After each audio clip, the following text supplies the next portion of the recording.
Yes, the biggest demerit I can think of is it is an unnatural method.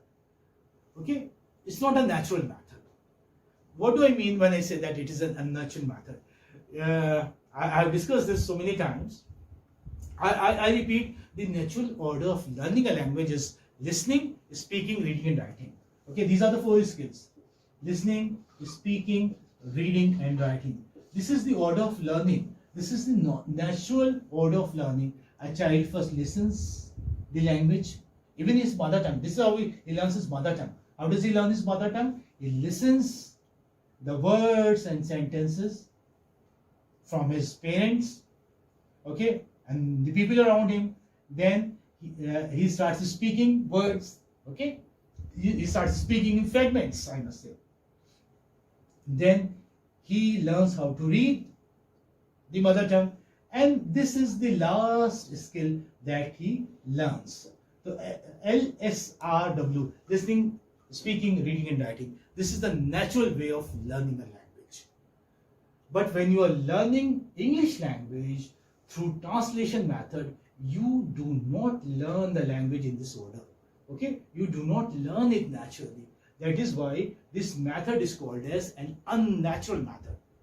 The natural order of learning is listening, speaking, reading, and writing. This is how a child learns, as I told you, his language, his mother tongue. A child first listens to the persons around him, utter the sentences in his mother tongue. He learns and understands them and gradually starts producing them. Translation method doesn't follow this method. In the translation method, the teaching of language starts with the teaching of reading.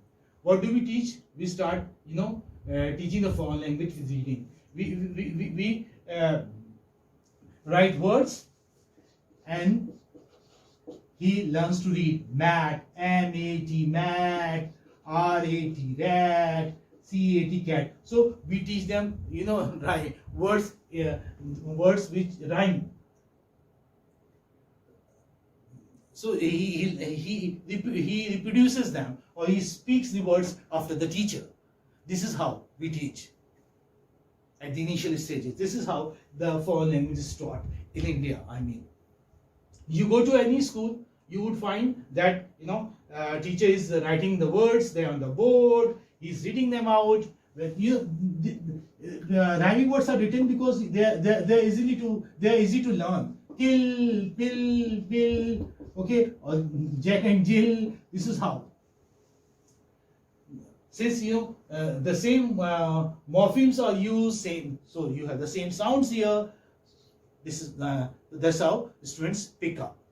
The children pick up. The kids, the young ones, pick up how to read them. So the child is taught first to read, and he's not taught in the way the mother tongue is learned, in the natural order.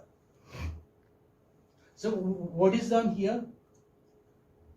This is the most important skill here. Which skill do you think is the most important? All the skills are very important.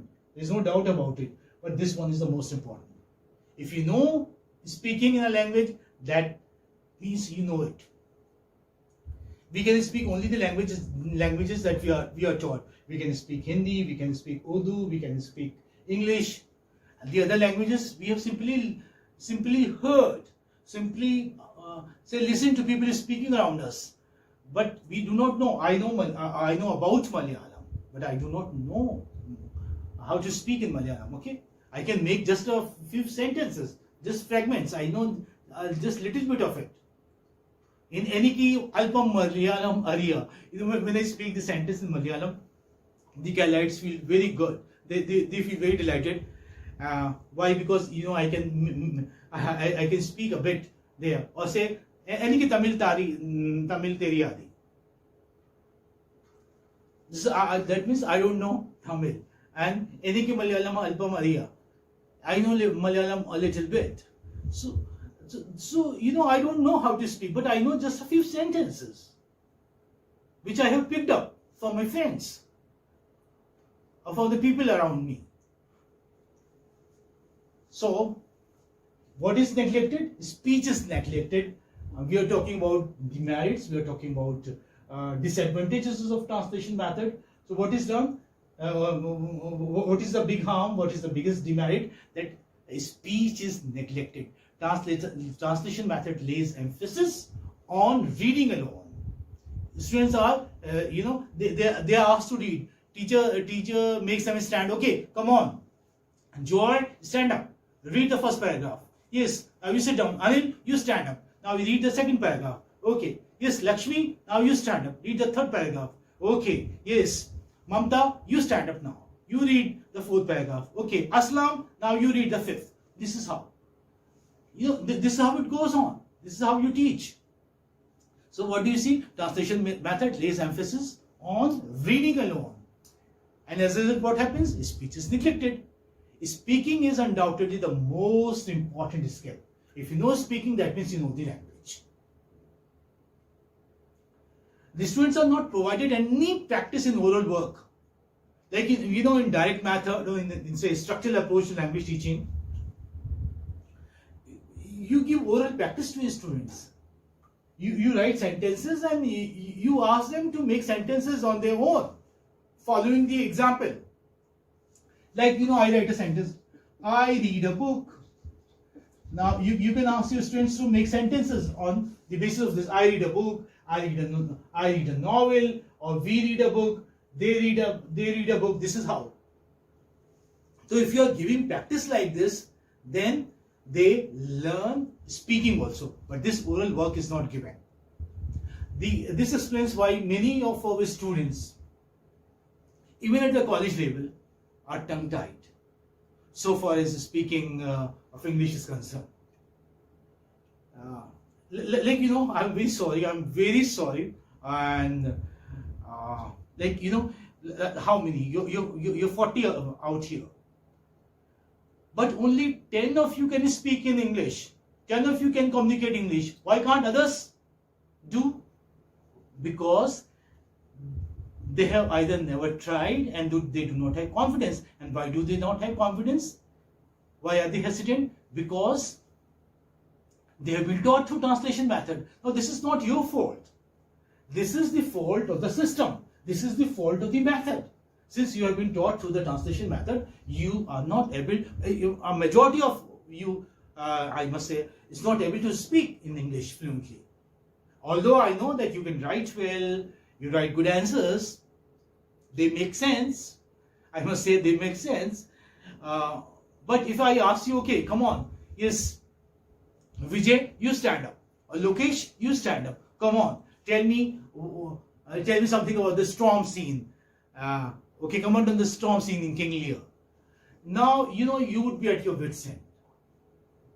Why would you be at your wit's end? Because you cannot speak in English, and you think if you would start speaking in English and you would not be able to make correct sentences, your pronunciation would be faulty, and your friends might laugh at you, they might ridicule you, mock at you. This is what. Although these are just I must say very unreasonable thing. There's no sense in it. Let the people around you make fun of you. But if you wish to learn speaking in English, you ought to speak.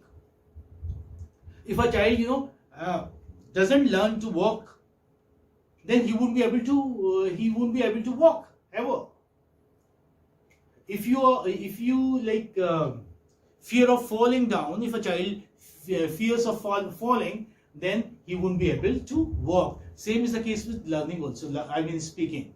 You would not be able to learn speaking English unless you try. Try to speak amongst yourself, and don't be hesitant. Don't feel that others would ridicule you if you're making wrong sentences or if your pronunciation is faulty. Initially, it's like this with everybody. It's a foreign language after all. Okay? What is it? It's a foreign language. So you can make errors. You can make mistakes. You make mistakes even in your mother tongue. Do you speak English, your mother tongue, Hindi, faultlessly? No, you don't. You are making mistakes of structure, sentence structure. Your syntax is not proper. Your pronunciation is not proper. So when you make mistakes there in your mother tongue, you can make in the foreign language also. But it is better that you start speaking. I've been telling you. I've been telling you almost, right from the beginning of the session that please start speaking.